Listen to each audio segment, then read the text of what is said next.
for centuries. There was a land that stood at the heart of the world's greatest maritime trade. A land where the fragrance of black pepper, cardamom, cinnamon, and ginger drifted across the oceans, drawing merchants from Arabia, the Roman world, Persia, China, and the distant shores of East Africa. That land was Malabar. Its wealth did not come from gold or silver. It came from spices, treasures so valuable that they transformed kingdoms, enriched empires, and reshaped civilizations. At the center of this thriving maritime world stood the kingdom of Kozhikode, ruled by the mighty Zamorin. His ports welcomed merchants from every corner of the known world. Arab sailors, Chinese navigators, Persian traders, Gujarati merchants, all were free to trade. For centuries, the Arabian Sea united civilizations rather than dividing them. Malabar became one of the richest and most cosmopolitan trading regions on Earth.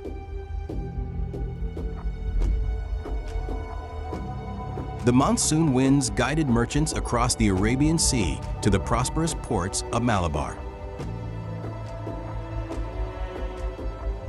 There, they gathered the world's most precious spices, black pepper, cardamom, cinnamon, and ginger. Through Egypt and Damascus, these treasures reached the markets of Europe, where they preserved food, enriched medicine, and became symbols of immense wealth.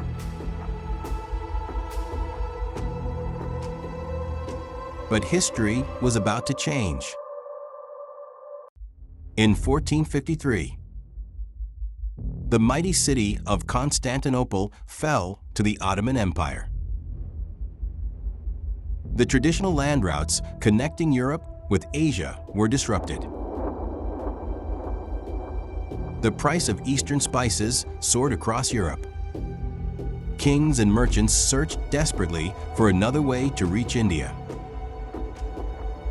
Among them was a small kingdom on the western edge of Europe, Portugal. Its ambition was extraordinary: find a direct sea route to India. King Manuel entrusted that impossible mission to one determined navigator, Vasco da Gama.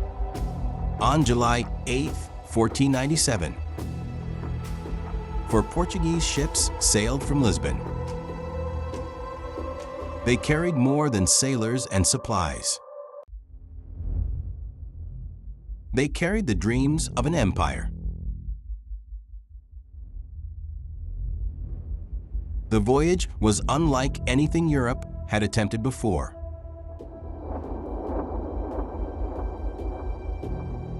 Across the vast Atlantic,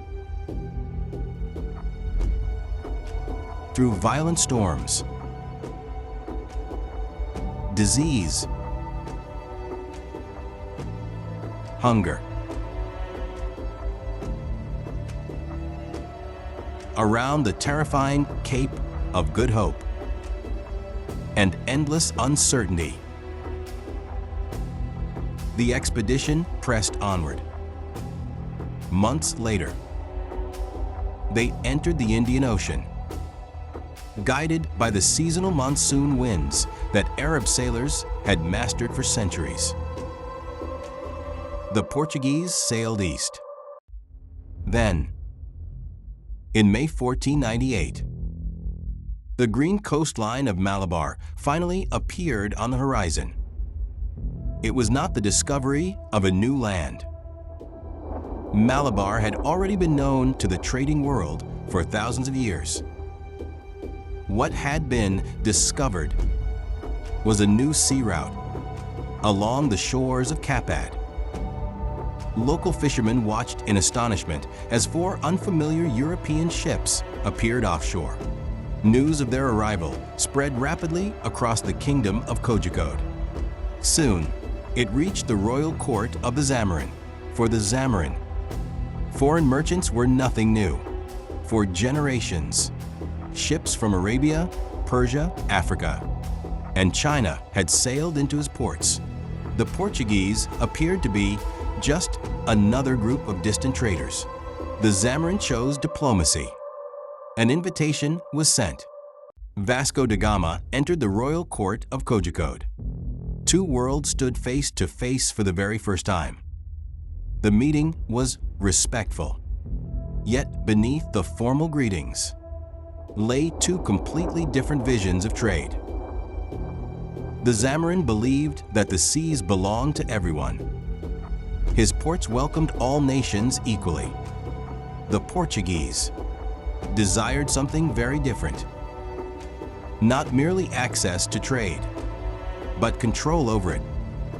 It was the beginning of a misunderstanding that would eventually reshape the Indian Ocean. After months in Malabar, Vasco da Gama prepared to return home. His ships carried pepper, cinnamon, and precious spices.